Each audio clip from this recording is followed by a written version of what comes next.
ရွာကြီးမင်းရှိုးပြမှာပါရွာကြီးတိုင်းလာနေလို့တို့စီဟင်ကဲဒါတွေကဟောပဲကားတွေလို့ဟင်လဲဥစားရရဗျာဟောပြဝေးကြီးတွေဟင်တို့စီဒီဘာလို့လာရတာတို့ဟင်ဘုန်းကြီးများကြည့်ချင်ပွဲလုပ်လို့ဗျာဟင်ဘုန်းကြီးများကြည့်ချင်ပွဲလုပ်လို့ဟင်သာသနာဒီမှာပွင့်နေဆိုပွင့်တဲ့နေရာလာပြီးအမွေယူကြတာပဲဟင်ဒါနနဲ့တနိုင်သူကဒါနနဲ့အမွေယူတာဗျာဟင်သီလနဲ့တနိုင်သူကသီလနဲ့အမွေယူဗျာ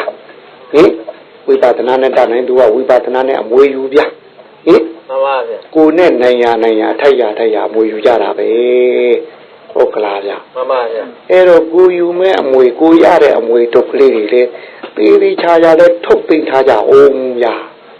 ဟုတ်ကလားဟဲ့မှန်ပါဗျာအမွေတော့ပေးလိုက်တဲ့လက်ထဲကျတော့ပျောက်ထားမှဖြစ်သေးနေအောင်ဟုတ်ကလားမှန်ပါဒီလာရဲ့အမွေကသူ့နေတိုင်းခံစားနေရတဲ့အပိဿာဆိုတဲ့အလိုစိုးပြပါရဆိုတဲ့မုံညိုပြမမှုအဲ့ဒီနှစ်ခုကိုခုခံဖို့တော်လှန်ဖို့ပေးလိုက်တဲ့လည်းနဲ့ဒီလာကဟုတ်ကလားမှန်ပါဗျာအင်းကြတော့ငတူစားဖို့တူသမီးစားဖို့တူသားစားဖို့ဆိုအဲ့ဒီဘူးတွေဝင်လာလို့ရှိရင်ဟောတို့တစ်ဖက်ကအလိုစိုးတွေပေါ်လာလိမ့်မယ်မှန်ပါဗျာကိုသားတွေဝါလင်းစားဖို့ကိုသမီးတွေဝါလင်းစားဖို့ဆိုတဲ့အဲ့ဒီဘူးတွေတက်လာရင်ဟောအလိုစိုးတွေဝင်လာလိမ့်မယ်လူကြီးတွေအားကြီးလာတာကိုအလိုစိုးလို့ခေါ်တယ်မှန်ပါတို့သာတော့ဘာလို့ဝိတ္တမလောဘလို့ခေါ်မှာပေါ့ကွမှန်ပါလူအပ်တဲ့လောဘတဲ့လွန်ကျူးတာတဲ့လောဘကိုဝိတ္တမလောဘမှန်ပါပြီးတော့သူတော်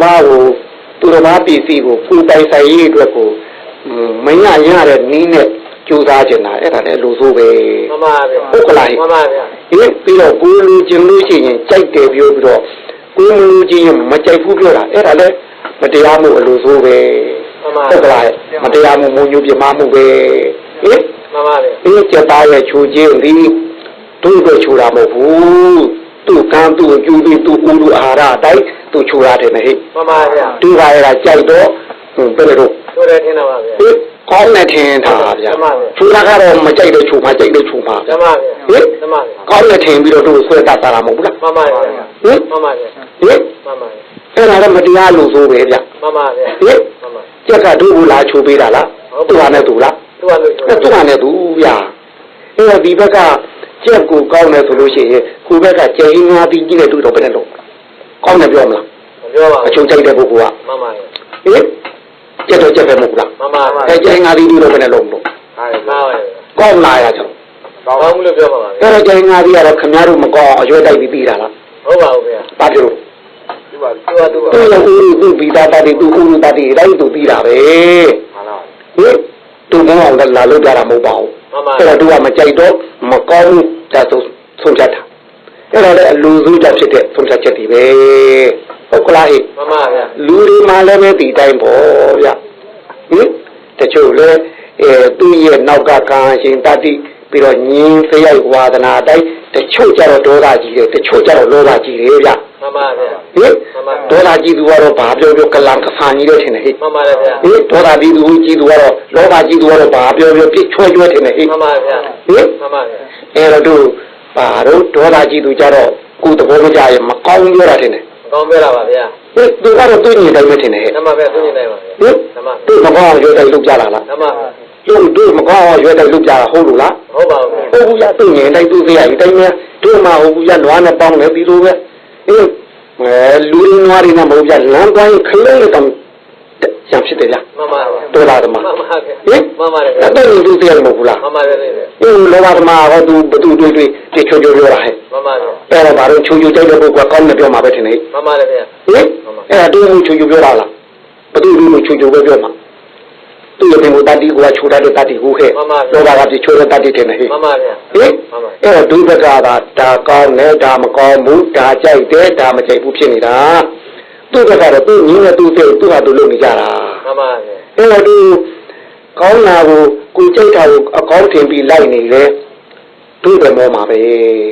မှန်ပါဗျာသူတို့ကတော့တစ်ခုပြီးတစ်ခုဒီတစ်မျိုးဒီတယောက်ပြီးနောက်တယောက်သူ့မို့ဒီတစ်မျိုးဒီပစ္စည်းတစ်ခုကျော်သွားရင်နောက်ပစ္စည်းအသစ်တစ်ခု ဘောနေမှာတင်နေဟိ မှန်ပါဗျာ ဟိဆိုတာကောဒီတိုင်းမတင်နေဟိ ကဲပါပဲ တို့လည်းသူ့အရေးယူနေရင်တို့ပဲမောမှာပဲသူကတော့တစ်ခုပြီးတစ်ခုဘောနေမှာကြဟုတ်ကဲ့ မှန်ပါ ဒီအဟောင်းဟောင်းချုပ်နေအသေးသေးဘူးလည်းဘောလာမှာပဲဟိ မှန်ပါ သူတော့ဘယ်တော့ကြမလို့အဲ့တော့တို့ဝါဒနာဖြစ်ကိုအရေးယူနေရင်အရေးယူသူကအယူပဲဟင် မှန်ပါ စေရနာဖြစ်တာတို့အရေးယူလို့ရတယ်အဲ့တော့ငယူပြီးစားပြီးစားရမလားပြောလို့ရှိရင်ငယူပြီးဖြစ်လားတို့ဖြစ်လား စားတဲ့လူဖြစ်ပါဗျာ ဟုတ်ကဲ့ မှန်ပါဗျာ အဲ့ငယူပြီးဖြစ်နေတာပဲ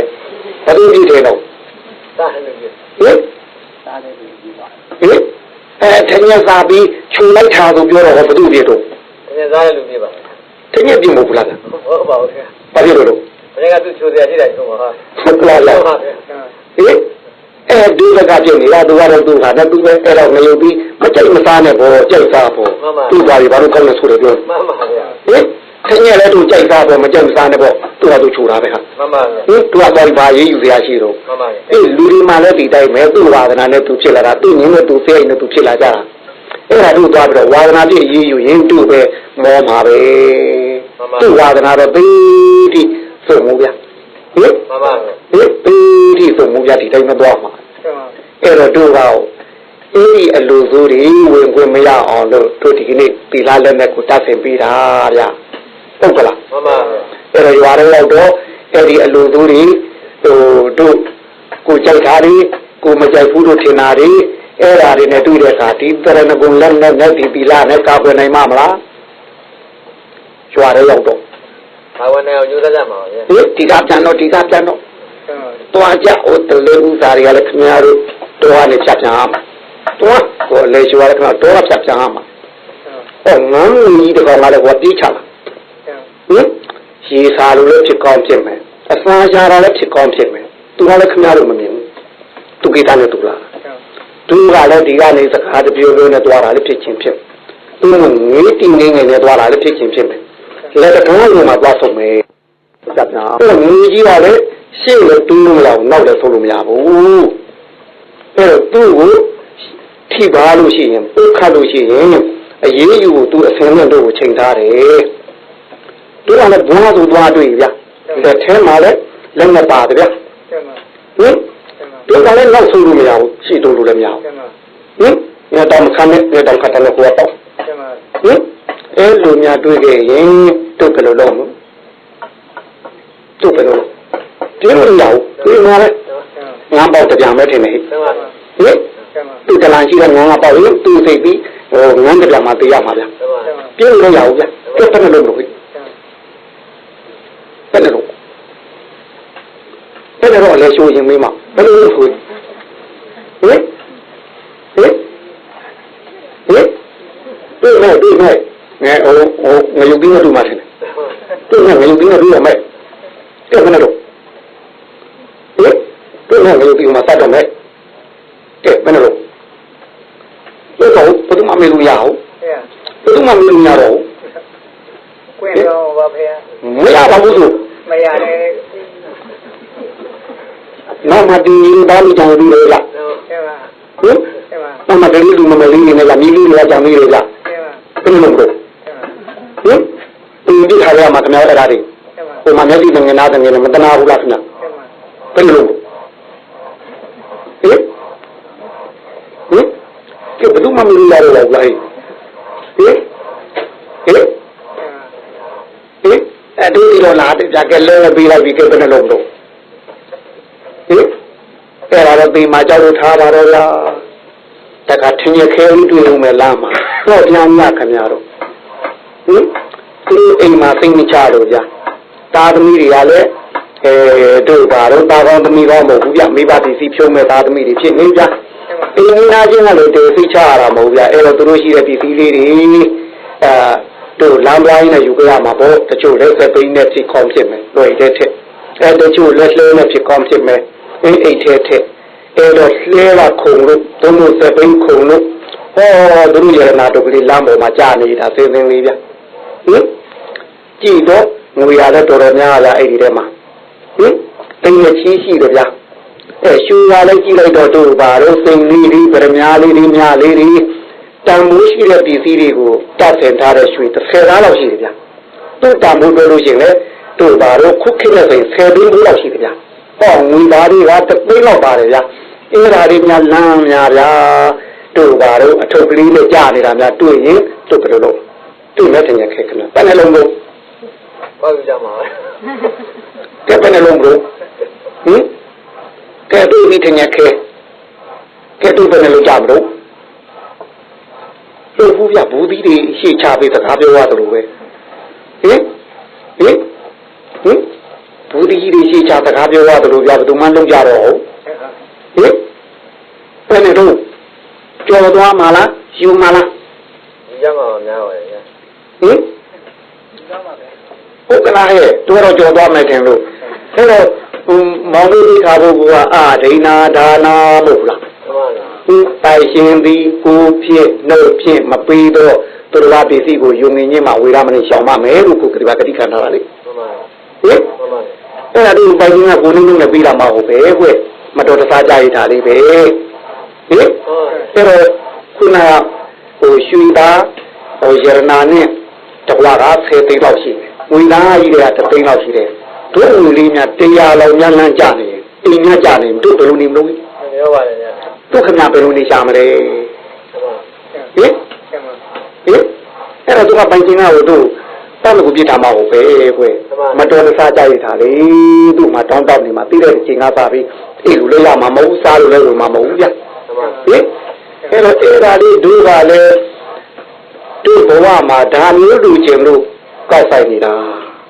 ဒါမျိုးလူချင်းကိုပြင်းလို့နေတာမဟုတ်လိုက်ဟုတ်ပါရဲ့ဒါမျိုးလူချင်းလို့ရှားတွေလေတွေလုပ်နေတာတွေ့ကောက်ပါပဲဒါတော့ထုံးစားမယ်ကောက်ကွာဟင်ကောက်ယူချလွယ်ရတဲ့ငွေလွယ်သုံးဟုတ်အဲ့ရွှေလေးကတော့ထောင်းငွေတစ်သိန်းကတော့ဒါတွေသမီးတွေနဲ့ပြင်ပြလိုက်ပြီကောက်ရတော့မှာပေါ့ဒါတော့ထုံးစားအဲ့တော့ဟိုကတိုင်ရှင်ကရှောက်ပြီးတော့မေးမှာပေါ့သူတို့လည်းဒီနားကရွာနဲ့ချုပ်သက်တွေတော်တော်မိတ်ဆွေတွေရှိတာပဲအဲ့တော့ဒီလမ်းကိုသူသွားပြီးမကြခင်သူ့ကိုဘသူသွားတယ်ဆိုမေးမှာအဲ့တော့ဘယ်ကဘသူသွားတာတွေ့လိုက်တယ်ဟင်တာမတို့အလဲရှိုးဆိုအလဲရှိုးကဘသူကြီးတော့အိမ်မှာဖြတ်သွားတာတော့ပြောမှာဟင်ဟောဒီလိုလဲပြီးတော့ဘလောက်ကွာတာနိုင်ဝက်လောက်ကွာတာပြောမှာဟုတ်ပါကျွာကန်တို့ကဒီအဲ့တို့တလုံးဆိုလည်းပြောမှာပဲကြောက်စကားလာမေးအဲ့ဒီချိန်တလုံးကဘသူကြီးတော့ဟင်အိမ်နာဖြတ်သွားတာလို့ပြောမှာကြအဲ့တရင်မေးမှာကြအဲ့ဒီမှာလည်းဒီလာတော့လေသူတို့နေတိုင်းသုံးနာနဲ့တူကြခါတိုင်းသုံးနာနဲ့မတူကြငွေရှင်လိုက်ကြလက်တော့လိုက်ကြဟင်အလားကားရတဲ့ငွေလက်တော့တယ်ဗျဟင်ကိုဟာကိုကြိုးစားတဲ့ငွေသားလက်ခက်ချင်းခဲ့မယ်ဟင်အဲ့တော့ဘသူတော့ချင်းသုံးနာအရင်တော့မတူဘူးဟောရွာတွေကသူ့အတိတွေကလည်းဟောတရင်ပြီးနေကြအဲ့တော့ရလူရညာလာမေးမှာတတိကျနာမှာမဟုတ်တာဘသူရောသိမှမသိပဲနဲ့သိပါမလားမသိပါဘူးမသိမှသိဟင်ဒီမှသိရလူရညာလာမေးမှာအဲ့တော့သူကလာမင်းတော့သူ့ပစ္စည်းလေးကိုတေးသေးချာပြောပြမယ်ဗျဟောငွေကဘလောက်ဗျတချို့ညမှတ်မိလိုက်တာဗျဘာကဘလောက်ငွေရဲ့တက်ကူတောင်းမယ်ဟုတ်ကဲ့အရေးအတွက်ပြောနိုင်မယ်ပြီးတော့သူ့ရွှေမှာလည်းဘာကဘလောက်ပြောနိုင်မယ်အဲ့ဒါလေးနဲ့ဒါလေးများမရဘူးလားလို့လာမိမယ်ရတယ်လို့ပြောလို့ရှိရင်ပုံမီလောင်ငွေတစ်သိန်းနဲ့ရောမလို့သူ့ဟုတ်လားမှန်ပါဗျဟင်သူ့ရွှေ30သား10သိန်းတောင်ကိုလည်းပြန်ပေးလိုက်ရမယ်မနာဘူးပြောရင်တခွန်းမယ်ပြီးကြရမလို့ရှုပ်ပြရမလို့ဘယ်လိုပြောမလဲဘယ်လိုပြောမလဲရတယ်လို့ပဲရံပေးလိုက်ပါရဘူးလို့ပြောမှာပါပဲဟုတ်ကလားရတယ်လို့ပြောတော့ကတော့ဖျားလောက်ကြီးလားဘာလားနဲ့နောက်ကလက်ကုတ်တော့မပေါ်အင်္ဂါကြီးက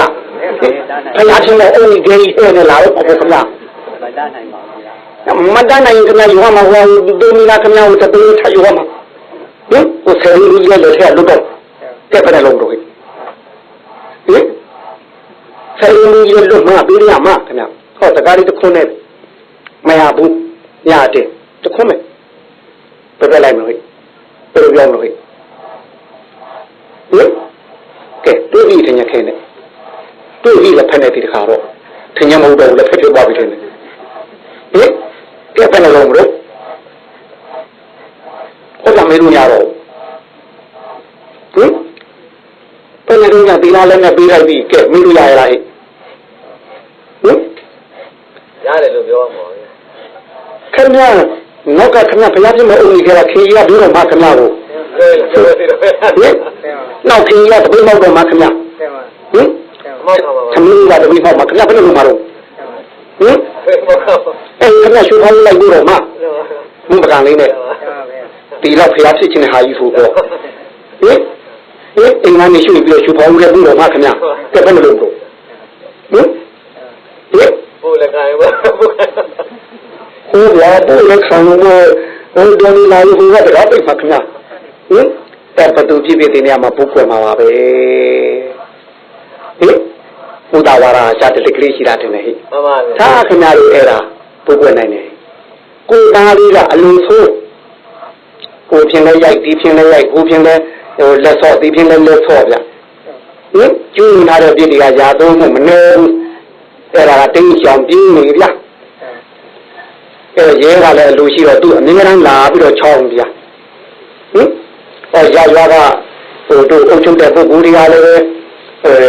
သူ့ကိုလာတဲ့ချိန်ကိုစောင့်ပြီးတော့ဖမ်းမှုရတဲ့ဆင်းရဲစဉ်းစားနေဗျအဲ့တော့ညမှောင်တဲ့ချိန်လေးအမေအိမ်ဆိုပြီးတော့အဖေအိမ်ဆိုပြီးတော့ရုတ်တရက်သူဝင်လာတယ်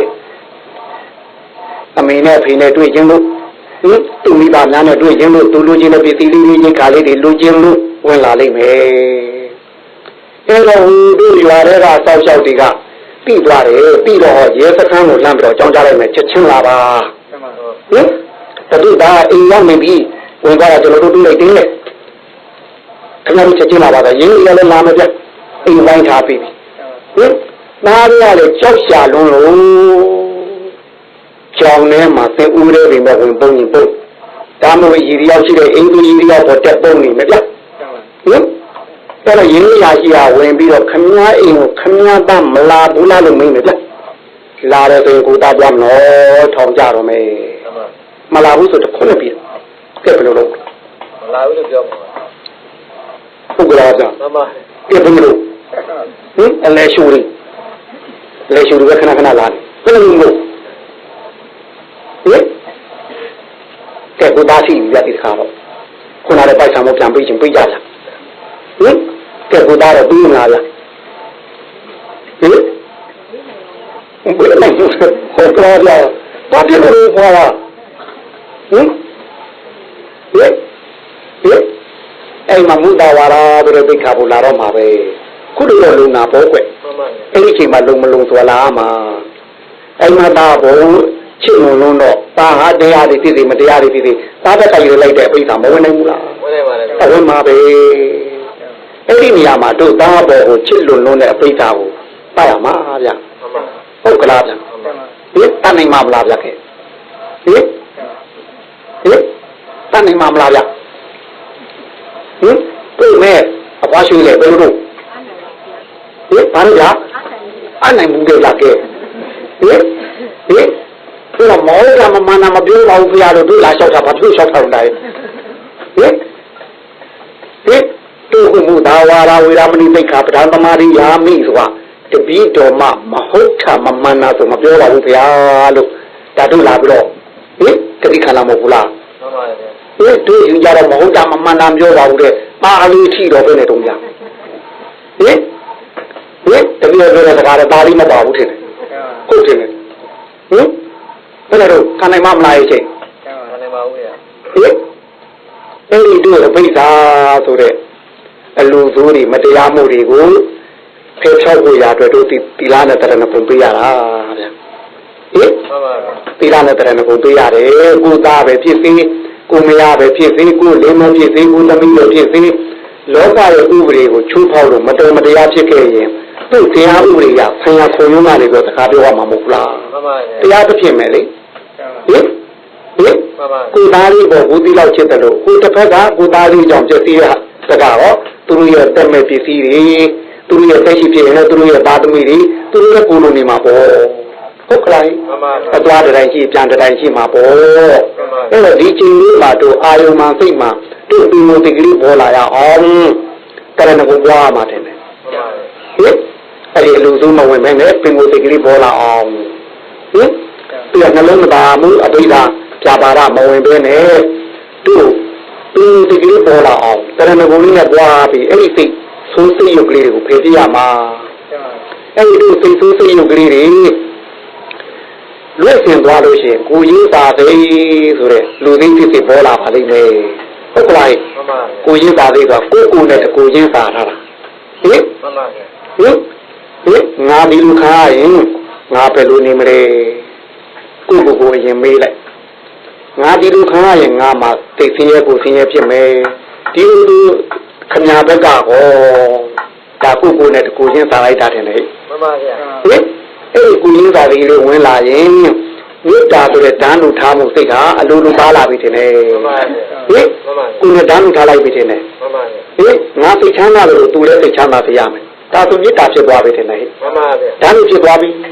မေတ္တာသွားပါလိစကားပမာလို့ဘသူဖြစ်ဖြစ်ဓာတ်လူထားလိုက်တာမှန်ပါဟင်လူမကြီးမဟုတ်ဒီတလူထားကိုလည်းမိမိတို့နဲ့ဓာတ်လူထားလိုက်တယ်သူလည်းသူကံကြိုးပြီးတိုင်းဖြစ်လာတာမဟုတ်ဘူးလားမှန်ပါဗျာအဲ့ဒါလေးလည်းလူလည်းသူ့ဘောပါလေးတွေတို့လိုပဲကိုချမ်းသာစိတ်ချမ်းသာဖြစ်ချင်ပါပဲမှန်ပါဟင်အဲ့တော့ငါကိုချမ်းသာစိတ်ချမ်းသာဖြစ်တယ်လို့အဲ့ဒီဒိဋ္ဌံလေးတွေလည်းသူတို့ဘောပါလေးတွေသူတို့ကိုချမ်းသာစိတ်ချမ်းသာဖြစ်ပြရမယ်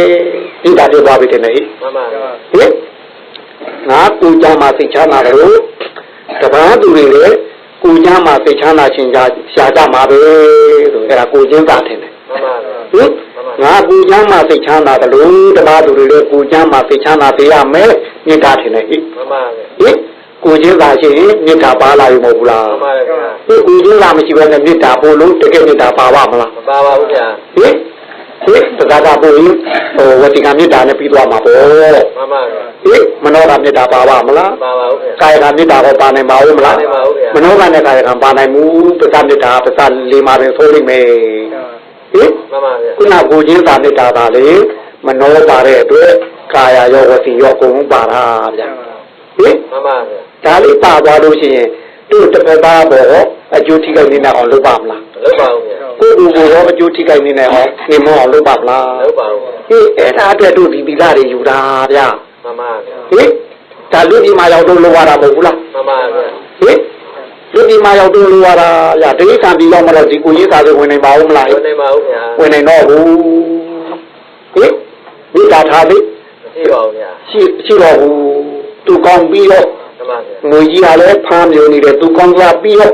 ငွေပါဖြစ်နေတယ်ဟဲ့မှန်ပါဗျာကြားကြီးကတော့တမင်ကိုက်နေတယ်သူကောင်းသွားပြီးတော့ဟင်တမင်ပါဖြစ်နေနေဟဲ့တမင်ကိစ္စသူမင်းမစိတ်ထားနိုင်သူကိစ္စပဲဆိုစမ်းလားဟင်ဒီလိုပဲဒီကိုရင်းသားတွေမေတ္တာတွေဒီသီလထင်းကိုမပါတော့လို့လွတ်ထွက်သွားလို့ရှိရင်ဒုစိတ်တွေလည်းကြားသိနေပါမှထူမှာဟုတ်ဘူးဟုတ်ပါဘူးဗျာငွေသိနေတော့ဟုတ်ပါဘူးဗျာဟင်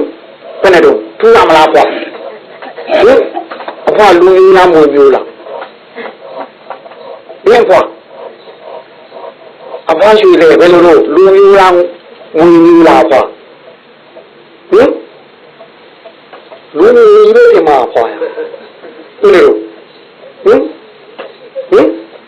ဘယ်လိုလူငွေကြီးထင်တယ်ဘယ်လိုခံနိုင်မလားဟင်ဒီတရဏဂုံနဲ့ဒီသီလနဲ့တို့အပိစ္ဆာဆိုတဲ့လူဆိုးတွေဒေါမနတာဆိုတဲ့ဘာလို့အကြံဆိုးတွေအဲ့ဒါတွေဖြစ်အောင်ဖြောက်နိုင်မှာမလားပေါ့ဟင်တာရလည်းဘုံဖြောက်နိုင်တယ်ဒီလိုလားဟင်တာသမီးတော့မဆိုးဘူးဘယ်လိုပါလိမ့်လို့ဟင်တာသမီးတော့မထင်းရဖလားဟင်တပီတော်နဲ့တပီတော်မှာတာသမီးခြံလှရွေးလားပြီးလို့လားဟင်ဘယ်နဲ့တော့ရနိုင်မှာမလားဟင်အဲ့ဒီအလိုဆိုဝတ္ထုပြရမှာအပိစ္ဆာနဲ့ဒေါမနတာထင်တယ်ဟဲ့သူမို့အပိစ္ဆာနဲ့ပြပါတာဟဲ့ဒါလိုပြောတာကွယ်ဗမာတို့တော့ကြိုက်စိတ်နဲ့မုန်းစိတ်ထင်တယ်ဟဲ့မှန်ပါကြိုက်စိတ်နဲ့မကြိုက်စိတ်ကိုဒီသီလကတောင်းယူရတယ်ဟင်မှန်ပါဒီသီလကိုပါရမီပြည့်အောင်ဖြည့်လို့ရှိရင်ကြိုက်စိတ်နဲ့မကြိုက်စိတ်ဟာအောက်ကျသွားရမယ်သူသီလအရှင်တတိအထက်တက်လာတော့ကြိုက်စိတ်နဲ့မုန်းစိတ်အောက်ကျသွားရမယ်ကြားနိုင်မှာမလားဟဲ့သူတို့သီလတွေယူလာတာဘယ်နှကြိမ်ရှိပြီလို့ တို့တီလာယူခဲ့တဲ့အချိန်မှဘယ်လောက်ရှိပြီတို့ ညာကြီးပါဗျာ ဟင်ကဲကျက်စိတ်တွေရောသွားသလားတိုးလာသလား တိုးရပါ တို့နေ ဘယ်နဲ့တို့ဟင်စတိတရေဘုံကျိုးမဖြစ်သေးဘူးထင်တယ်တို့စတိတရေဘုံကျိုးတွေ့ဘူးလား တွေ့ဦးပါတယ် တစ်ဖက်ကပုံတစ်ဖက်ကအထုံးထင်တယ် ဓမ္မ ဟင်ဟိုဘက်ထိကအထုံးထင်တယ်ဟဲ့ဟိုဘက်ထိကပုံထင်တယ်ဟဲ့ရည်နေလိုက်ပေါ်တက်သွားတော့အထုံးမရပဲရောက်သွား ဟောက်ကြတော့ ဟုတ်ကဲ့ကိုယ်ကနေတော့ပုံကြီးကပေါ်တက်တာဒီလားက တဲ့သေးဘူးဗျာ အဲအထုံးမရပဲတော့ ဘုန်းကြီးဟောက်ကြ ပုံကြီးကအောက်ဘူးအထုံးမရ ဆက်တဲ့တော့ ဟုတ်ကလားဟဲ့ဒီပုံကြီးအောက်ကြနေထုံးကြီးထက်တဲ့နေမှာပေါ့ဗျာ ဓမ္မ တိုင်းပုံကြီးဖွဲမတင်သေးဘူးလားဟင် နေနေတော့တင်းနေကြတာ ပုံကြီးတို့တစ်ထောက်စာတက်လို့ချင်းအထုံးကြီးတစ်ထောက်စာရောမှာမဟုတ်ဘူးလား ဓမ္မဗျာ ဟင်တုံးတိန်ထုံးကဘယ်နဲ့တော့ပေးလို့ရသလား ရပါဘူး ကျုပ်မှာပေါ့ဗျာကိုယ်ဘယ်နဲ့တော့ပုံငါချက်မှာလားအောက်မှာလားဆွဲဘူးလားဆွဲဘူးလား ဆွဲနေကြတာဗျာ ဟုတ်ကလားဗျာအဖွားဘယ်တော့ဆွဲမှာတော့ပုံကြီးကိုဟင်အဖွားလည်းမတော်ဘူးလို့ပြောတယ်ဗျာဟင်ပုံဖွားဆွဲတာကနေနေဘူးကပုံကြီးကဘုံစုရေတော့မြုပ်ကြပါလိမ့်မယ်ထင်တယ်ဟင်ရေတော့မြုပ်သွားသေးတယ် ဘုံအားကိုနိုင်အောင်မဆွဲနေကြတာ ဟုတ်ကလားဟင် ဓမ္မ တို့ပုံအားမနိုင်နိုင်မဆွဲနိုင်မယ်ပုံကြီးပေါ်တက်လို့ရှိရင်အထုံးကြီးအောက်ကြမှာဗျဒီဘက်ကသီလအားကောင်းလာရင်ဟိုဘက်ကဗိဓာနဲ့ဒေါမနတာကအောက်ကိုကြမှာ ဓမ္မ အရွယ်ကြီးတော့အောက်ကြလာမယ် ဓမ္မ ဟုတ်ကလားလူကြီးလေအရွယ်ကြီးတော့အောက်ကြသွားမယ် ဓမ္မ နှလုံးမသားသိအလူတို့အရွယ်ကြီးတော့အောက်ကြလာမယ်ကိုကြရလားဟိ ကြားကြပါဘူး ဟင်ဘယ်နဲ့တော့ပုံကိုဆွဲတင်ရမှာမတူပါဘူးဟင်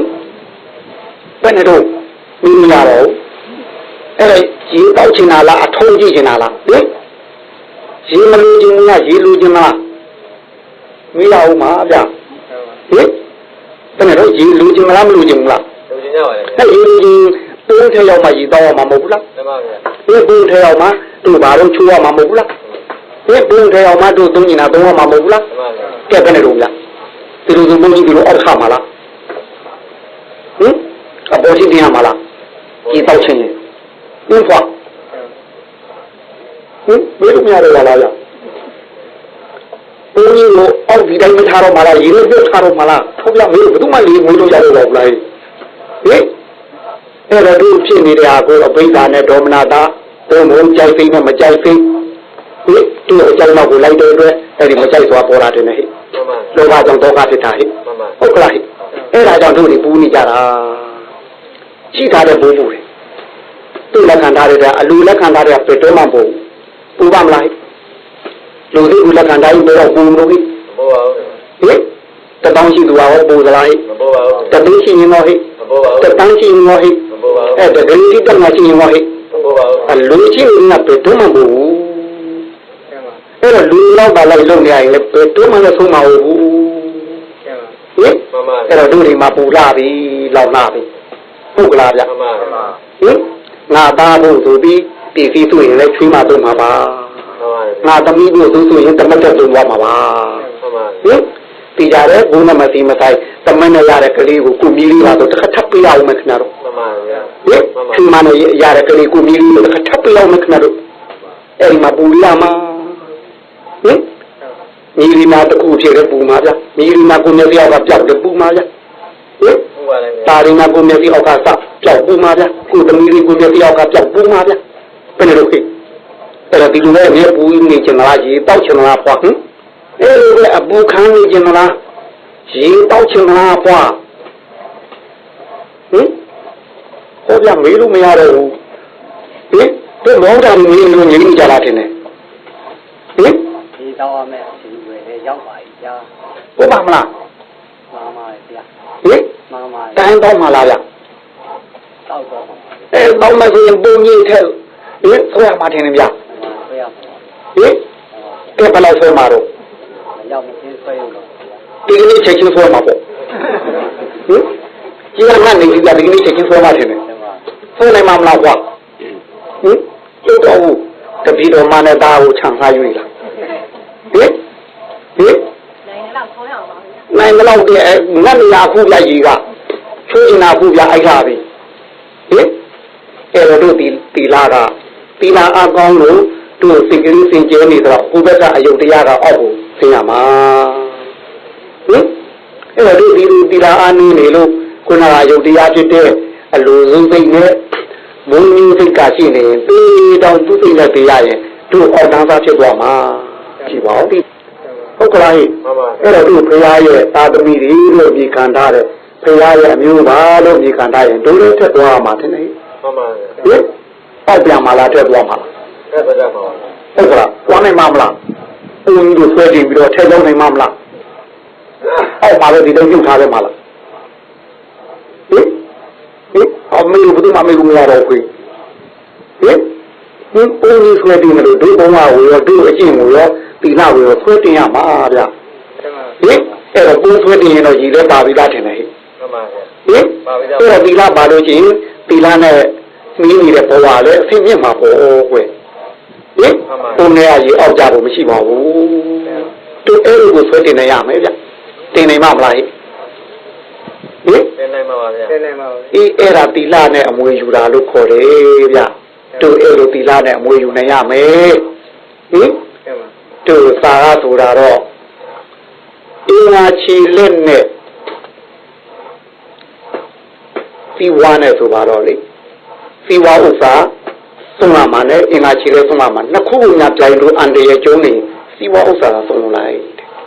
အင်္ဂါချီလက်မဆုံးတယ်ဟုတ်လို့ဒီအင်္ဂါချီလက်ကောင်းနေဒီစီဝါမျိုးပြန်လို့ရသေးတယ်ထင်တယ်မှန်ပါဗျာရပါတယ်ရပါတယ်တို့ဒီအင်္ဂါချီလက်တွေသုံးနေသေးတယ်ကောင်းနေသေးတယ်ဆိုရင်ဒီစီဝါမျိုးပြန်လို့ရတယ်ဒီတဲ့ဆယ်ပါထိုးလည်းရနိုင်တယ်အဲ့တော့စီဝါဥစ္စာနဲ့အင်္ဂါချီလက်နှစ်ခုများပြိုင်နေလို့ရှိရင်စီဝါဥစ္စာကဆုံးလို့လိုက်တယ်အင်္ဂါချီလက်မဆုံးရဘူးတို့သာကအဲ့လိုဆိုတယ်ဗျာတကယ်လို့အင်္ဂါချီလက်နဲ့အသက်နဲ့များနှစ်ခုပြိုင်ပြီးတော့အန္တရာယ်ကျုံနေရင်အသက်ကိုမဆုံးလို့ရဘူးဘာလို့လူဘဝလေးဒီလူသေးချီတော်လေးတို့ဒီကောင်းစိတ်ဆိုးစိတ်ကိုခွဲခြားနိုင်တဲ့စိတ်ရှိတာတဲ့ဟဲ့မှန်ပါပါတိဋ္ဌာန်ဘဝရောက်မှတော့ခွဲခြားနိုင်ပြီလားခွဲခြားနိုင်ဘူးပြီးတော့လူဘဝမှာတို့လူကျင်တာကိုအကုန်လုံးလို့ရတယ်ဘာလို့ကိုယ်ဆုံးစိတ်ဆုံးရှိလို့ဟုတ်ကလားမှန်ပါပါဟောနတ်ပြည်ကြတော့တို့တဲ့ညာကောင်းတယ်တို့လိုပါရမီဖြည့်နိုင်တဲ့ရုပ်မရှိဘူးဒီကလူဘဝကဖြည့်ကျင်ထားတာရှိရင်လားဟိုမှာပွားလို့ရတယ်လူဘဝကဖာတိဖာလာပွားတဲ့နတ်ဟာနတ်ပြည်ကြမှာဒီလိုပါရမီဖြည့်ကျင်တယ်ဆိုတော့သူတို့မှာရုပ်မရှိတော့အတွက်ဖြည့်နိုင်မှုဟုတ်ကလားမှန်ပါပါဟင်ဟောတို့ဆင်းကြီးတွေကျွေးကြီးတွေကြတော့တို့တဲ့ဖြည့်နိုင်တဲ့အာကောင်းတယ်ဟုတ်ကလားဗျာမှန်ပါပါတို့ကိုဉာဏ်ရှိသလားရှိပါဘူးအကောင်းဆုံးကိုဖျားခြင်းနဲ့အရိယာတို့သိသိပြီးလိုက်တဲ့ဒီလူသိညာတွေကိုသူတို့ဒီမှာမရှိနိုင်ဘူးဟုတ်ကဲ့မှန်ပါအဲ့တော့ဆင်းနေကျွန်းနေကြတော့ရုပ်အားကောင်းပင်ရှိစိတ်အားမကောင်းနတ်တွေကြတော့စိတ်အားကောင်းနဲ့ရုပ်အားမရှိဒီမှာကျင့်နိုင်တဲ့ရုပ်အားတတ်တယ်ရှိတယ်နဲ့သိနိုင်တဲ့စိတ်အားတတ်တယ်ရှိတယ်နဲ့မှန်ပါဗျာအဲ့တော့တို့လူတည်လေးရှိနေတဲ့ပုဂ္ဂိုလ်တယောက်ဟာအင်္ဂါချီတဲ့ပြတ်ခြင်းပြတ်တော်ပါစေလူတွေကလေးရှိနေတယ်မှာလူသိကိုတီတရားကအာမထုံနိုင်ဘူးလားအာထုံနိုင်ပါဘူးဒါမို့အင်္ဂါချီလက်နဲ့အသက်နဲ့များပြင်ပြီးအန်တယ်ဂျုံလို့ရှိရင်ဟောအင်္ဂါချီလက်သာဆုံးလိုက်တက်မဆုံးတော့ပါတကယ်လို့အဲ့ဒီအသက်နဲ့တို့ခုထောက်တည်ထားမဲ့သီလအမွေနဲ့လေနှစ်ခုများဂျုံလို့ရင်တော့အဲ့ဒီအသက်ကိုဆုံးလို့လိုက်တဲ့ဗျဟောသီလမဆုံးပါဘူးဘာဖြစ်လို့အသက်မဆုံးလို့နိုင်လို့သူပယ်လိုက်လို့တီလာကိုဆုံးလို့လိုက်မယ်ဆိုရင်သူ့အကျွေးတွေမတင်နိုင်ဘူးလားသူ့သက်တာရင်အတူလည်းနဲ့တို့တန္တရာဆုံးမှာမလားဟုတ်ပါဘူးသူ့သွားရင်တဲ့ချက်ကိုတက်နိုင်မှာမလားတက်နိုင်ပါဘူးညုံနေမှာဗျာဟုတ်ကလားဗျာမှန်ပါပါဒီအတုံးနဲ့ချီနေရမှာဗျာဒီတိဋ္ဌာဘဝနဲ့ချီကောင်းချီရမယ်လူဘဝနဲ့ချီကောင်းချီရမယ်သူ့အပေဘုံသွားပြီးတော့လေပေသားတွေနဲ့လည်းတို့ဒုက္ခခံရမယ်ဟင်အဲ့တော့လူတစ်ဘဝလေးအသာခံလိုက်ရင်တစ်ချက်ပဲပြေးမှာပါတဘဝပဲဆိုဟင်တကယ်လို့တီလာကိုဖြတ်ပြီးလိုက်လို့တီလာအသက်ပြီးသွားမယ်ဆိုလို့ရှိရင်တော့အဲ့ဒါသံဃာဆက်ဆက်ဒုက္ခရမယ်ဟုတ်ကလားဟင်တို့ဖရာရဲ့အလောင်းတော်နဲ့ပိမတာရပြီးပြောမယ်တေဝရလာဟိငါးကဘာကဖြစ်ခဲ့တဲ့အာဃာတမှုရွှဲကုန်တယ်လို့ကအမှုဟာခုဒီဖရာပြည့်တဲ့တီတီလာပြီးတော့ကြဲကျူးတောင်းတာမဟုတ်ဘူးလား လောကဘာပေါင်းများစွာကဖြစ်ခဲ့တဲ့စိန်သမဏနဲ့အလောင်းတော်တို့ရဲ့အာဃာတဟောဒီဘုရားဖြစ်တဲ့တီတိဘုရားဖြစ်ပြီးနောက်ထီအောင်ကိုလိုက်ပြီးတော့တို့ကြွေးတောင်းလာတယ်ဟဲ့အတုံးလေပြီးအချိန်လေးတစ်ခုဖြစ်လိုက်တာလေအဲ့တော့လူတစ်သက်ကိုဆွလိုက်လို့ရှိရင်တဘောရတဲ့ခံရမယ်ဒီသီလတွေကိုဆွလိုက်လို့ရှိရင်သူ့ဟောသွားပြီတံ္ဍရာဆက်ဆက်အတုံးတဲ့ကိုလုံးထားသူမကြည့်သူလုံးထားလဲကိုမကြည့်ဘူးအဲ့တော့သူကမကြည့်ကိုပြန်ချီကိုကမကြည့်သူပြန်ချီနဲ့အချီးကြီးတယ်ဗျာအဲ့တော့ခြေခါရတဲ့ဘဝဘယ်လိုလုပ်လာမလဲဟုတ်ကလားအေးဒါမှမဟုတ်အသက်နဲ့တီလာနဲ့နှစ်ခုပြိုင်ကြုံလို့ရှိရင်ဘယ်လိုဘယ်လိုမလုပ်ဘူးဘယ်လိုဖားရွှေလဲဘယ်လိုမလုပ်အသက်နဲ့တီလာနဲ့နှစ်ခုပြိုင်ကြုံရင်လို့ဘူးဗျဘူးဒီတွေရှိထောင်ပြီးမေးရတယ်လို့ပဲဟင်ဘယ်လိုကြမလို့ဗျဟုတ်ရတော့ဘူးဗျအမွေတောင်းလို့လာပေးရအောင်အမွေလာတောင်းလို့လည်းပေးရသေးတယ်ပြက်ပဲလို့ဟင်ဟုတ်ရဘယ်သူမှမေးလို့ရဘူးဗျဟင်ပြပေါင်းပွဲလေးမှဒီမှာတည်တယ်ဟင်ဘယ်သူမှလည်းမေးလို့မရဘူးဟင်အသက်တော့ချမ်းသာပေးပါဗျာဘယ်လိုဟင်ဘယ်သူမှမေးလို့မရတော့ဘူးလားဗျဟင်ဟုတ်ရတီလာအကျိုးပေါက်မခံနိုင်လို့ရှိရင်တော့အသက်ကိုပေးရမှာပါဟောမခံနိုင်တော့ဟုတ်ပြီခံနိုင်လားမခံနိုင်မှမင်းလေခံနိုင်အောင်ခံရတော့မှာပါဟုတ်ပါမလားဘယ်နဲ့လို့ဖွာလေဟင်တို့ဖွာလေလို့လည်းမရအောင်ပါဘူးဘယ်နဲ့တော့ကြာဒါနေရာမှာကြောက်တယ်ဆိုလို့ရှိရင်လည်းမှာတော့အမှန်ပါပဲတို့ဒီဟိုခေတ်တုန်းကဒီသီလတွေကိုလေးစားပုံလေးကိုစာရထိုးထားဗျာတို့ဒုဋ္ဌကာမဏိနာယသံတော့သူ့ရဲ့ညီဝတ္တကာမဏိသူ့ရဲ့တရာတိတ်တအဲ့တရာတိတ်တကနန်းတက်တယ်သူကဒုဋ္ဌကာမဏိတရာတိတ်တတို့ကငယ်ဒီနာလာတွေကသူခမဲတော်ဖြစ်တဲ့ကာကဝဏတိတ်တမေတော်ဖြစ်တဲ့ဝိဟာရဒေဝီသူတို့ကထိုင်နိုင်ကြပါလေတယောက်က3နှစ်သားလောက်နေမှာပေါ့လေတယောက်က2နှစ်သားလောက်နေမှာပေါ့အဲ့ဒီအချိန်ကတွေကဒီသမင်းကိုမင်္ဂလာလို့ရှိခိတော့လို့ရှိသမင်းခေါ်လာလေသူနုတိတာပြီးပြီးတော့ဝါဘာတိတာပြီးအဲ့ဒီဝါဘာတိတာပြီးတော့သမင်းကြီးတော့သူတို့စားတော့ခွန်းတဲ့အချိန်ကသမင်းကိုမင်္ဂလာဆိုတာသူတို့မှရှိပြရှိတော့အဲ့မှာသမင်းတို့လို့ကြွေးတယ်အဲ့ဒီသမင်းတို့ကသစ္စာသုံးလို့ခေါ်မယ်ဟင်ဘယ်တော့ဖြစ်ဖြစ်ဒီအစာစားတိုင်းဖယားနဲ့တန်ဃာကိုမလှူဘဲနဲ့မစားပါဘူးဆိုတာအဲ့ဒါသမင်းတို့ဟင်ဘယ်ဘဝဖြစ်ဖြစ်ခိုင်ရန်ဒေါသဖြစ်နေမဲ့တယောက်နဲ့တယောက်မတတ်ဖြတ်ပါဘူးဆိုသမင်းတို့ဟုတ်ကလားဟင်သမင်းတို့တဲ့ကြပြီးတော့ညီကိုချင်းချင်းဘလောက်ပဲဟိုဖြစ်နေလေ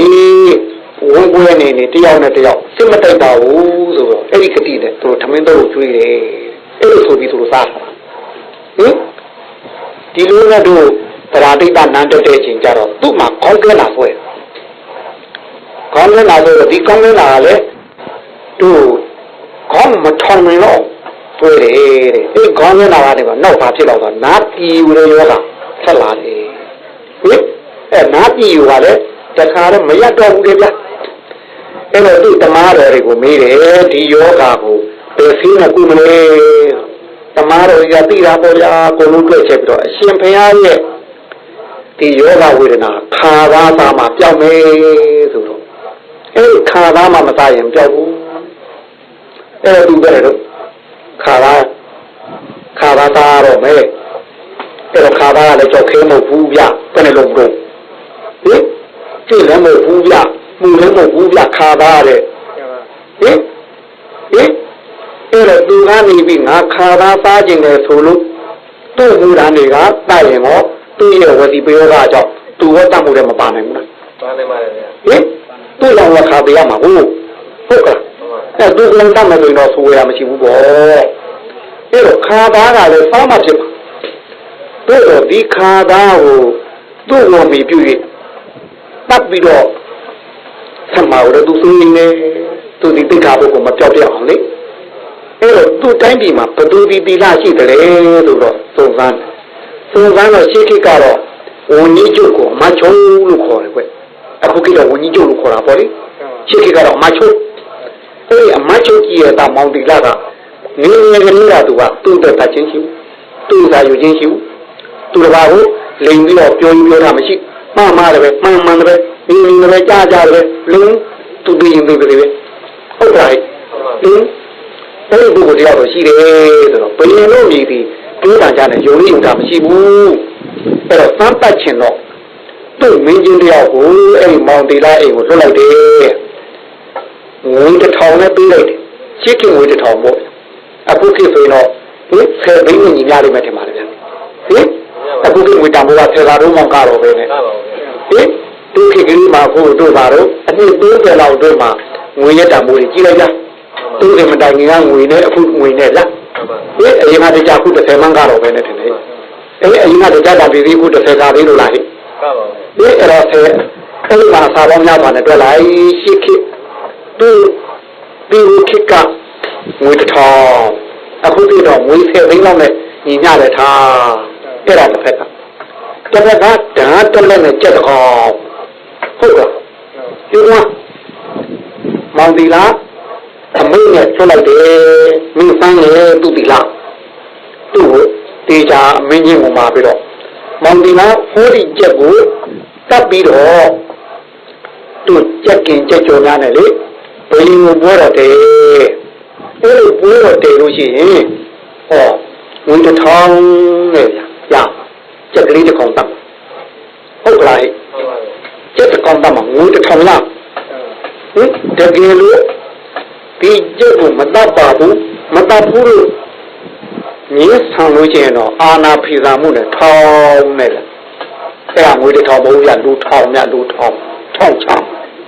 ဟင်မတတ်လို့ထောင်းချမယ်ဟင်တာရထောင်းရမယ်ဟင်ငွေ1000ရမယ်ကဲဘယ်လိုလုပ်လို့လဲဒီနောက်ကိုဘယ်လိုလုပ်လို့လဲမတရထောင်ချတာရထောင်ရကဲဘယ်လိုလုပ်လို့လဲတတ်ပါဦးဗျာအဲ့မတတ်တဲ့ထောင်ချမှာပေါ့ထောင်ချခံပါဘူးဘယ်လိုမသိနေနဲ့ခဏမိသားစုနဲ့ပြောမှာထောင်ထဲမှာခဏဆိုဝေးနေသားလို့မထင်မနေတော့ထောင်ထဲမှာခဏဆိုဝေးနေသားမှာမဟုတ်ဘူးသားနေနေပါဌာနေမကြီးကြက်တာလည်းမဟုတ်ဘူးပြီးတော့ကစိုးလက်တဲ့ပြက်ဒီနဲ့ဟိုပြည့်လို့တို့တပိနေတော့ထောင်ထဲဝင်ကြည့်ခဲ့ဘူးတဲ့သူနွားသားတာတဲ့တောင်ဆိုးလိုက်ထောင်သွားညှင်းတဲ့နေရာမဟုတ်ဘူးလားဒီတက်ဘယ်နဲ့လုံးလို့တာရငွေထောင်ရမတာရထောင်ကြအဖွားလည်းဘယ်နဲ့လုံးလို့ဘွားလည်းပဲမေးရမှာပေါ့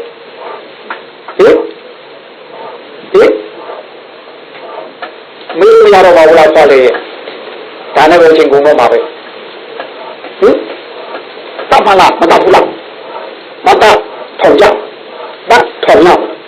ချက်ချင်းလည်းမြင်ကြုံပြီကဲဘယ်နဲ့လို့မင်းမရတော့ပါဘူးလားအဲ့တော့ဒီနေရာမှာတေချာကြည့်လိုက်ရင်တစ်ဖက်က1000ရမယ်ဆိုတော့အဘိဓါတွေကိုဆွဲပေးတာမဟုတ်ဘူးလားအဘိဓါကိုစနာတင်တယ်ဟဲ့ထောင်ကြမယ်ဆိုတော့ဗျာပါရတဲ့ကိုစနာတင်တယ်ဟဲ့တတိရှိမှသိနိုင်တယ်တတိမရှိတဲ့ပုဂ္ဂိုလ်တော့တတိလို့ဒါနဲ့ခုနကသူရင်းနဲ့ကြောက်တဲ့စိတ်တော့ပေါ်ခြင်းပေါ်မှာပေါ့ဒါမှမဟုတ်လူကြီးတဲ့စိတ်တော့ပေါ်ခြင်းပေါ်လာမှာပေါ့အဲတတိရှိတဲ့ပုဂ္ဂိုလ်ကပင်ကိုယ်သိပေါ်တယ်ခက်တာပဲခင်ဗျားတို့ကျုပ်ဘယ်လိုမှကြက်မတတ်ဘူးဗျအဲ့တော့ကျုပ်ကူကြက်တာမယ်ဆိုတော့နောင်ကြီးတို့ပြောတာခက်တာပဲကျုပ်မတတ်နိုင်ဘူးဘယ်လိုမှကျုပ်ကြက်တတ်ခဲ့တာမဟုတ်ဘူးဒီလိုက်ရောဗျမင်းတော့အာနာဖိစာမှုနဲ့သူ့ကို9ရက်အချိန်ပြီးတယ်သူစင်လာကို9ရက်ပြည့်လို့မှမင်းမတတ်ခဲ့ရင်တော့မင်းကိုနောက်ဆုံးတောက်ရလိမ့်မယ်ကျက်သားလေဒီကျက်မတတ်ရင်မင်းတောက်ရလိမ့်မယ်လား9ရက်အချိန်ပြီးတယ်ထောင်မကြဘူးဗျတတ်မှာဒီတခါတော့အသက်ကိုသိကျက်တဲ့နဲ့ကိုယ်တဲ့နဲ့လုံးရတော့မယ်ဗျကဲဘယ်နဲ့လုံးကျက်တဲ့နဲ့ကိုယ်တဲ့နဲ့လဲရတော့မယ်ကျက်တာရင်တ မတတ်ဘူးတတ်ခံနောက်ဆုံးစင်ဗျတုတ်တယ်လို့လုံဘူးဗျလုံဘူးဗျပုံကြီးတော့မြုပ်တော့မနေတူတယ်ဟင်အထုံကြီးလည်းပေါ်လိမ့်မယ်တင်တယ်ပုံကြီးတော့မြုပ်တော့မနေတူတယ်ဘယ်နဲ့မှဖွာအထုံကြီးကမှလာပုံကြီးပြုတ်ပါလားဖွာဟောကြမေးလို့မရတော့ဘူးဗျဟင်အဲ့ဒါသူစဉ်းစားရတယ်ငါဒီကျက်ကိုတက်လိုက်လို့ရမယ်1000တလားလည်းပုံမတော့ဘူးတဲ့ဟင်ပြီးတော့ကျက်ကိုတက်လိုက်လို့တီးပြီးတော့ခါမယ်ဘုတုံလည်းပိုးလဲတာတို့ငရေလည်းကြားရအောင်မဗျာငရေကပြန်လာတော့လည်းအဲ့ဒီကျက်ကဲကိုကိုပြန်ပြီးဘုတုံလည်းခံရအောင်မတဲ့ဗျာအဲ့တန်ត្រာမနာဆိုးတာမဟုတ်ဘူးတဲ့အတခါမှာဒီလိုလိုဒီငွေ1000ကိုမယူကျက်လည်းမတက်ဘူးဆိုရင်ငါ့ကိုတက်လို့ရှိရင်ငါတဘွားပဲသိမယ်အဲ့ငါတဘွားပဲသိခံမယ်တဲ့ဘဝဆက်ငါအသိခံနိုင်မှုတဲ့ဆုံးဖြတ်လိုက်အဲ့တော့ခုနေပြီးတော့နေကြတော့တခါမင်းကြီးကလာရောဗျလာတော့တို့မိဗျသူကမတတ်နိုင်ဘူးခင်ဗျားတို့တတ်ချင်တယ်ကျုပ်တတ်တော့အဲ့တော့တို့ရှိခိကတော့တောင်းဆိုနေကိုခေါ်မှာပေါ့ကွယ်ဟင်နေဝင်တဲ့ချိန်ကတတ်တဲ့ချိန်မဟုတ်လားအဲ့တော့ဒီရွာရဲ့မိရဲ့နောက်မှာရှိတဲ့တင်းကျန်းကုန်းကိုခေါ်သွားရောဗျခေါ်သွားတော့တင်းကျန်းကုန်းရောက်တော့ကဲမင်းတတ်တော့မယ်တင်းကျန်းကုန်းကြတော့သူပလက်ကလေးလမ်းလို့တဲ့ကြက်ကလေးကိုပိုက်ပေါ်တင်းလို့တဲ့ဗျလေသိပေးထားရတယ်လေအဲဒီမှာကြက်တတ်မလားဟင်ကိုတတ်ခံမလားဆိုတာအဲဒီမှာရွေးလာပြီအဲ့တော့သူပလက်လမ်းပြီးတော့ကဲအမောင်ကျမင်းကြီးမင်းကိုသားငါပဲအပတ်ခံမကွယ်တဲ့မင်းကိုတော့ငါမတတ်ဘူးမင်းကြက်ရသွားဆိုပြီးဘိုက်ဘောကတင်ထားတဲ့ကြက်ကလေးကိုလှုပ်လိုက်တယ်ကြက်ကလေးကလည်းတခါတော့ဝန်းတာလုံးလို့တယ်ကြက်ပြီးတော့အဲ့ဒီသူ့ဘေးနာကြီးတဲ့ညုံမင်ဘောကနေပြီးတွန်းတယ်တဲ့ဟင်ကဲငါဘဝသိပြီးတော့ဆိုတော့တတ်ခံတယ်ဗျာအဲ့တော့တတ်ပါမလားရေဘဝစမ်းလာလားအဟုတ်တတ်မလို့လားဘယ်မှာစမ်းလာလားအဟုတ်တတ်မလားသမ်းတာဖြစ်နိုင်တော့မှာဟုတ်ပြီအဲ့မှာဒီပုဂ္ဂိုလ်ဒီလောက်ထိသူ့အသက်နဲ့အမြကာဝယ်တဲ့ပုဂ္ဂိုလ်ပဲဆိုအဲ့ဒီခါကျမှနန်းတော်တွေကိုခေါ်သွားတယ်ခေါ်သွားပြီးတရားဒိဋ္ဌမညာအေးကွယ်မင်းရဲ့အကျင့်ကိုငါတာရုခေါ်ပါတယ်ပေါ့အဲ့တော့ငွေ1000နဲ့ပေးလိုက်ပါဟင်ပေးပြီးတဲ့ပြင်ကိုငါ့ကိုမန့်တကူခါသားလေးများရရင်ပေးသားမှာကွယ်လို့ဒါလေးတောင်းဟင်တရားဒိဋ္ဌလည်းသူ့ရဲ့ဝစီပယောဂကြောင့်ခါတက်လာတဲ့ပုဂ္ဂိုလ်ခိုင်းလို့ရှိရင်သူပါခံမှာဆိုလို့တိလာကိုလုံခြုံအောင်လုပ်ထားမဟုတ်ဘူးလားမှန်ပါဟင်အဲ့ဒါတိလာကိုမဖြစ်တော့သူ့အသက်လည်းမချမ်းသာဘူးလားချမ်းသာပါဟင်တို့ငွေ1000ကိုချက်ချင်းမရဘူးလားရပါကြည်ဘုံကြီးဘယ်နဲ့တော့ပို့သွားလားပေါ်လာလားပေါ်လာပါဟင်အထုံးကြီးကဘယ်နဲ့တော့ဟုတ်ပါသူ့ဟောဟိသူ့ကြီးနဲ့ထုံးကြီးဘုံကြီးအမြုပ်တယ်သူ့ဟောဘယ်နဲ့တော့ဘုံကြီးမျိုးလုပ်ပါသေးလားပေါ်မှာလားမပေါ်ဘူးလားဘုံကြီးကိုဟင်အဖွားလည်းဘယ်နဲ့လုံးတော့ဦးကြတဲ့ကျိုးသွားတို့ဖွားတော့ဘယ်လိုဟင်ဘယ်တော့ထုံးဒီတိုင်းမထားမဲထားမှာလားအပေါ်မှာပဲထားမဲထားမှာလားဟင်ဝါတို့ဘယ်နဲ့တော့ဒီတိုင်းမျိုးနေမှာလားဟင်မင်းတို့မရတော့ပါဘူးလားဗျတို့ဟာလေအဲ့ဒါရှင်းပုဂ္ဂိုလ်တွေတီလာကိုအဲ့လောက်တည်းယူသေးတယ်အဲ့တော့တီလာတာတို့တည်းယူတဲ့တီလာတည့်ရက်ဒီလောက်ပါယူသေးပါတီလာရဲ့တန်ဖို့ဟာအချိန်မီရပါတယ်ဗျဟုတ်ကဲ့တီလာကိုတီလာနဲ့တူအောင်နာတို့ကျင့်ကြသားမှာတီလာပြီးစောင့်ပြီးတဲ့လည်းနဲ့ဟုတ်ဟဲ့ဒီအာရုံကကပါမယ်ခုနပြောတဲ့အပိဓာနဲ့ပြပါတာကိုစောင့်ပြီးဖတ်တယ်လက်နဲ့ထင်တယ်တီလာကိုတီလာနဲ့တူအောင်စောင့်တည်တီလာနဲ့တူအောင်စောင့်တည်ရဲ့တမနကလေးစောင့်တည်ရဲ့တမနကလေးကျိုးဟာမုတ်ချခံစားရပါတယ်ကဲနာကြသို့